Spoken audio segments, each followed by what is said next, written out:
Todos bienvenidos a la segunda parte de la aventura del saber. Enseguida seguimos viendo el documental que hoy dedicamos a la ingeniería civil. Lo comentaremos con nuestro habitual experto de los miércoles, José López de Guereñu, y con Juan Antonio Santamera, que es director de la Escuela de Ingenieros de Caminos, Canales y Puertos de la Universidad Politécnica de Madrid.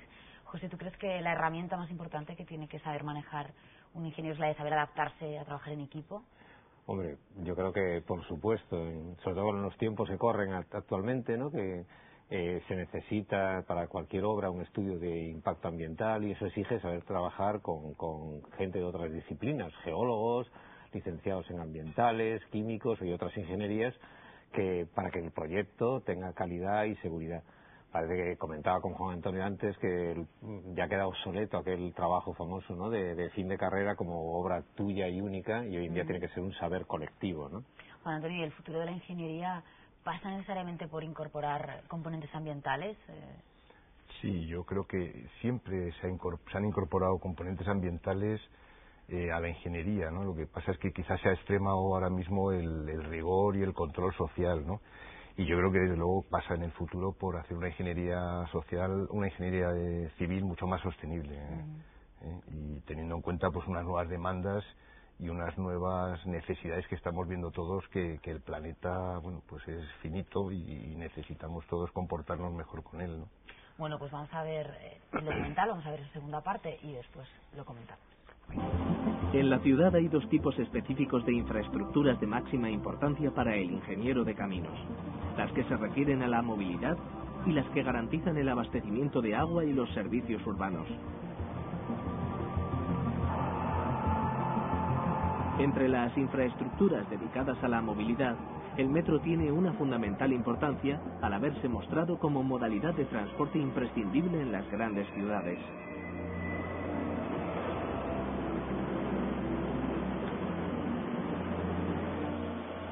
Entre las infraestructuras ambientales tienen especial trascendencia las dedicadas al abastecimiento y saneamiento de agua y la disposición de residuos. Detrás de un grifo hay todo un mundo de grandes embalses, cientos de kilómetros de grandes conducciones, estaciones de tratamiento y potabilización, grandes depósitos y miles de kilómetros de tuberías de distribución.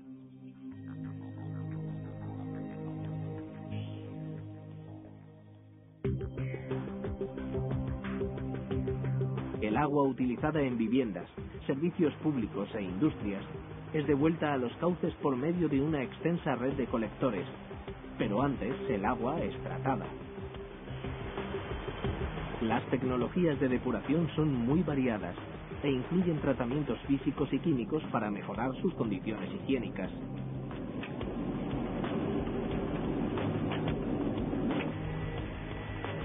El residuo de estas instalaciones se recoge en forma de lodos que son tratados en la propia depuradora o son depositados en vertederos especiales.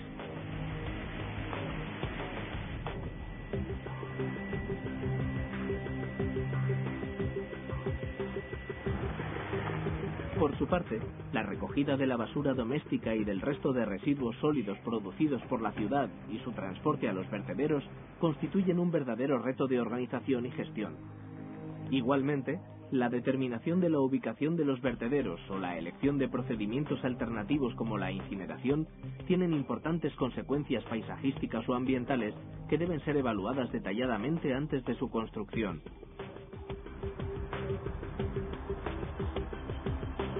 Entre las clásicas tareas de ordenación del territorio está la determinación de corredores y selección de ubicaciones para las principales infraestructuras, así como la fijación de zonas de crecimiento para viviendas, industrias y equipamientos. La proliferación de actuaciones territoriales impulsadas por el desarrollo económico obliga a considerar el medio ambiente como parte esencial del trabajo del ingeniero de caminos. Es preciso proteger las zonas ambientalmente valiosas y restaurar o recuperar aquellas que han sido degradadas por actuaciones poco cuidadosas con el medio ambiente. Es necesario analizar el impacto ambiental de todas las actuaciones agrícolas, industriales, de infraestructuras, residenciales o turísticas, y en general de todo tipo de proyectos con incidencia significativa en el entorno. y luego proponer medidas para mitigarlo al tiempo que se protegen los espacios de mayor valor cultural, paisajístico o ambiental.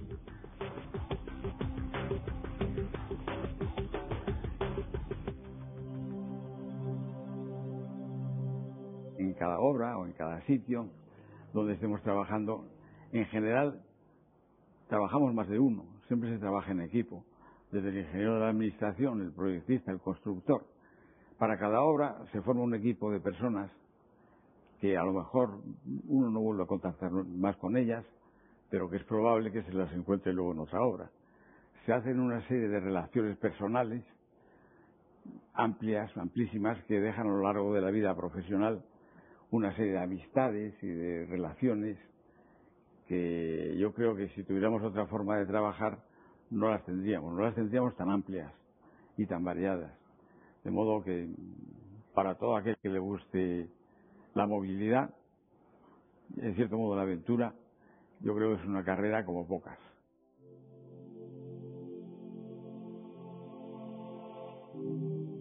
Para aprovechar adecuadamente el agua, se ha desarrollado la planificación hidrológica. En estos planes, los ingenieros de caminos calculan los recursos más probables y los contrastan con las demandas de agua de la sociedad.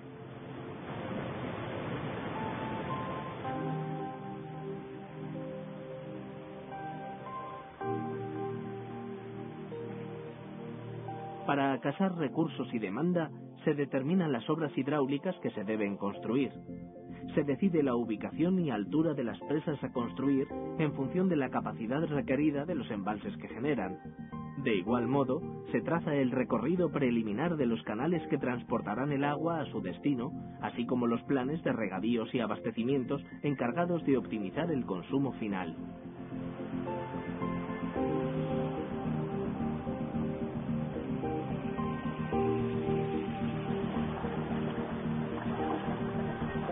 Hay varios tipos de presas según el material y la disposición empleados para su construcción.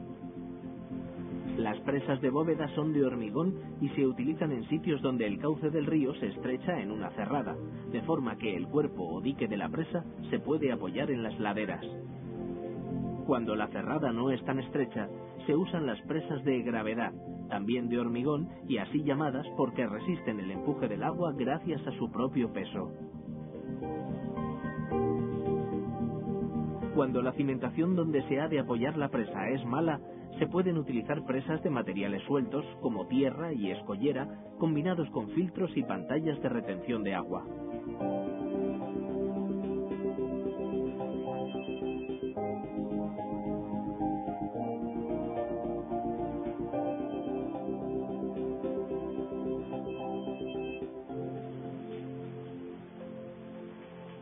Además, los embalses se han convertido en zonas privilegiadas para el desarrollo de determinadas especies por el cuidado medioambiental con que son diseñados.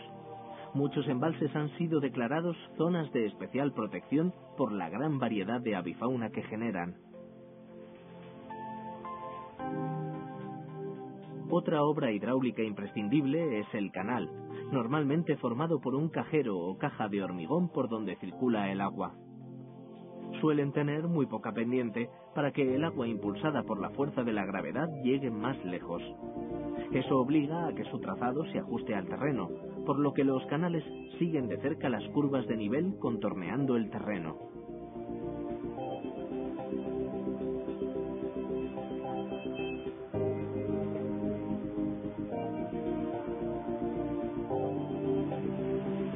Además de estos canales de abastecimiento o regadío, también se construyen canales de navegación, hoy de menor uso salvo en zonas geográficas especiales.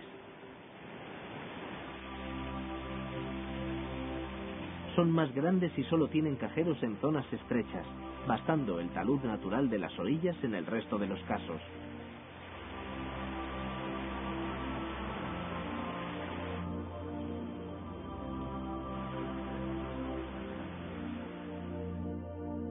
Para acompasar los desniveles al terreno, los canales de navegación utilizan esclusas, que son tramos o compartimentos de canal entre dos compuertas dotados de sistemas de alimentación y desagüe para subir o bajar el nivel del agua.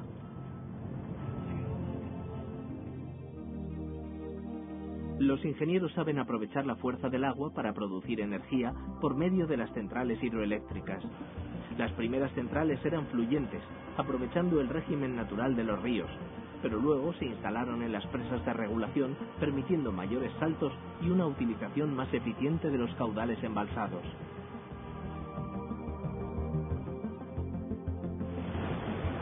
Las centrales pueden ser reversibles, es decir, pueden turbinar el agua que cae para producir energía o bombear el agua hacia arriba para recuperar la energía potencial perdida. Ello permite producir energía en los horarios de mayor demanda y por tanto mayor precio, y recuperar ese agua cuando la energía es más barata para volver a utilizarla. La energía producida en las centrales es luego transportada por líneas eléctricas hasta los centros de consumo, tanto urbanos como industriales.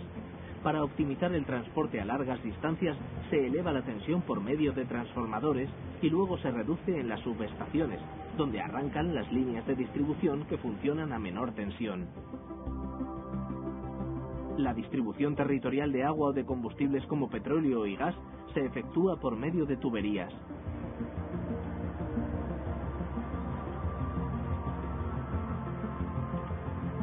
Las redes de tuberías de abastecimiento suelen tener un ámbito regional o local, pero las de oleoductos y gaseoductos son de ámbito nacional.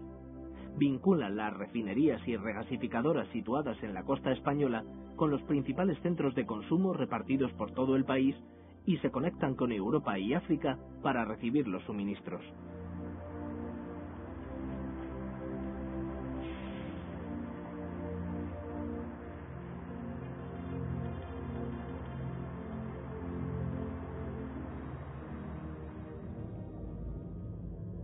Las grandes infraestructuras que hoy se realizan y proyectan son un verdadero compendio de ingenio, creatividad y ciencia. La complejidad del futuro requerirá de soluciones aún más audaces que serán proporcionadas por los profesionales de esta ingeniería.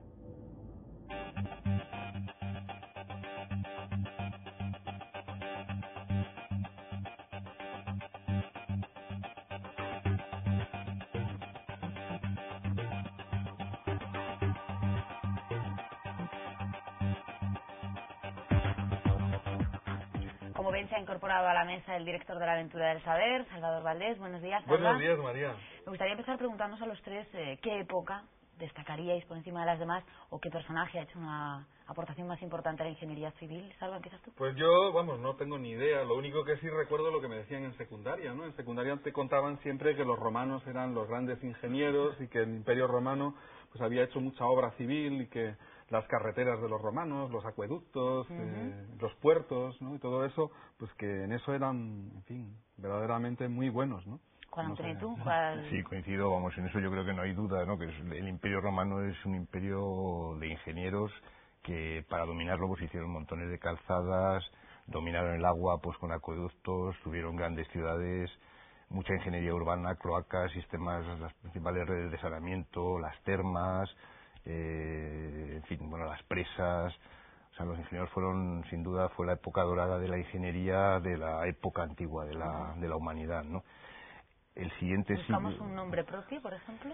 Bueno, pues hay el puente de Alcántara tiene una inscripción de Julio Cayo Lácer y es el símbolo del puente, yo creo, todavía sigue siendo con el paso de los años, ¿no? Y luego ya la siguiente época yo creo que necesariamente es la época es el siglo XX sin duda, ¿no?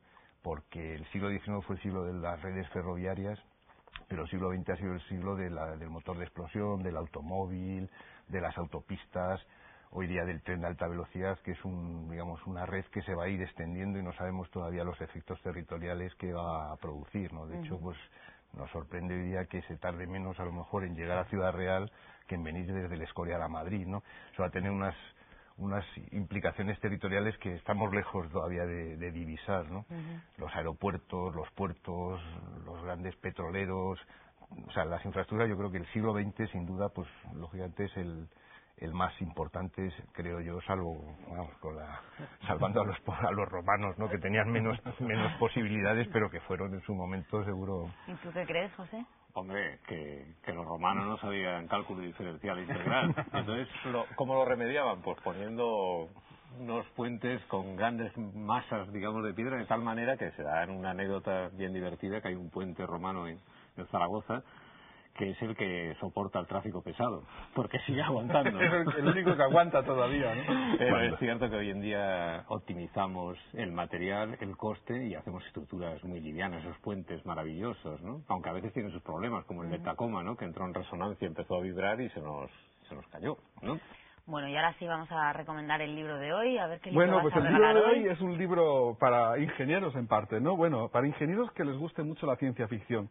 Se llama Física de lo imposible. Física de lo imposible. Está escrito por Mikio Kaku. Mikio Kaku es un gran divulgador, es un físico teórico muy famoso en Estados Unidos, es estadounidense de origen japonés. Y es como mucha gente de este mundo, ¿no? De la física teórica, de la ciencia en mayúsculas, ¿no? Es alguien que había sido un niño aficionado a la ciencia ficción. Entonces este libro trata de explicarnos todas las cosas que vemos en las películas de ciencia ficción o leemos en las novelas de ciencia ficción. Nos explica el grado de imposibilidad física que tienen, partiendo de una cita que ya es una declaración de intenciones. La cita es de Einstein y dice que si una idea no parece absurda de entrada, pocas esperanzas hay para ella. Es decir, que parte de lo que teóricamente es imposible, pero como si no lo fuera a ser siempre. En este sentido, el libro se divide en 3 partes, cada una de ellas con un grado de dificultad mayor en lo imposible, en la imposibilidad, y parte, pues yo qué sé, desde cosas tan cotidianas, entre comillas, como la telepatía, ¿no? La supuesta telepatía o la capacidad para mover objetos sin moverte tú del sitio, o el teletransporte, en cada uno de los capítulos se hace una serie se hace una crítica razonada de las posibilidades físicas reales que tiene cada una de esas cosas. Entonces va desde cosas que pueden más o menos, se supone, alguna vez ser ciertas, ¿no? A otras que son prácticamente imposibles desde el punto de vista de la ciencia de hoy. O sea, es un libro muy entretenido, además muy divertido. Está escrito pues casi como, no sé, como hablamos, ¿no? Casi oralmente, y se entiende absolutamente todo. Pues gracias, Salva. Vamos a conocer ahora las últimas propuestas de la temporada que se refieren al ámbito científico y tecnológico. Como es norma, en el programa Luis García las ha seleccionado y documentado. Francisco José Pérez de Madrid nos pregunta por el origen de las guerras. Cada día cuando leemos el periódico, vemos la televisión, escuchamos la radio, nos llegan gran cantidad de noticias relacionadas con actos violentos. Desde hace tiempo, científicos de todo el mundo tratan objetivamente de averiguar por qué nos enfrentamos los humanos. Se investiga a nivel biológico, neurofisiológico, bioquímico. Todo sobre este tema a Francisco le gustaría verlo en forma de reportaje. La segunda pregunta, la segunda propuesta, es sobre el elemento químico más preciado. Se trata del oxígeno. Participa de forma muy importante en el ciclo energético de los seres humanos y nos solicitáis un reportaje donde demos respuesta sobre todo a cuál es la función del oxígeno en las combustiones y a responder si en el aire que respiramos todo es oxígeno. Bueno, José, vamos a empezar con esta última propuesta. Nos preguntan, quiere este espectador que hablemos un poco sobre la importancia del oxígeno en las combustiones. Y yo te veo ahí muy preparado ya. Evidente. Bueno, yo creo que es bien conocido que el oxígeno es el que permite la combustión, ¿no? Como ya hemos hecho alguna vez, o con todo el mundo, y se provoca la llama. Pero vamos a ver qué ocurriría si todo el aire que nos rodea fuese oxígeno, ¿no? Porque la gente confunde un poco a veces el concepto de oxígeno y de aire. Ajá. Hemos echado aquí una sustancia química que se llama clorato de potasio y la vamos a calentar suavemente. Tarda un poquito.